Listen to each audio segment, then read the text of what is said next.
So, hello guys, in the next section where we're gonna seam our top together. As you can see, I have 4 squares, okay? And this is my cat. Okay, I have 4 squares and this is how it's gonna look like when we begin to seam it.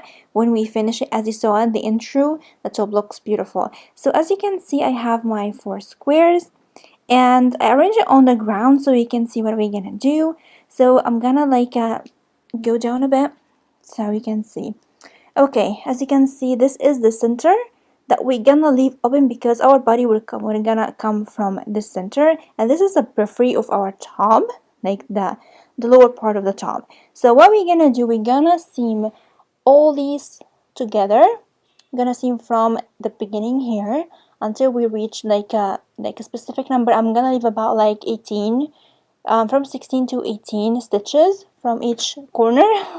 Okay, it's not time to play. Okay, so I'm gonna leave the center open because our body will gonna come from this part.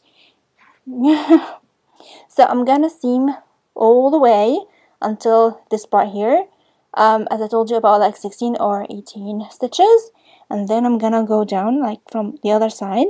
I'm gonna seam all the way until I reach my 16 or 18 stitches, and again from this side to this part, and again from this side to this part, to leave this part like it will be completely open, just like this. Okay, and after we finish, I'm gonna show you how to make the straps so you can wear it, and after we finish the straps, it's done.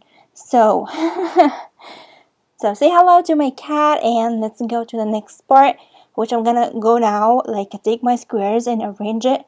Like the right side will be inside and the wrong side will be outside facing us, so we can like seam everything. Okay, so yeah, this is how it's gonna look like again. Like I'm gonna stand up so you can see. So let's go to our table to finish our project.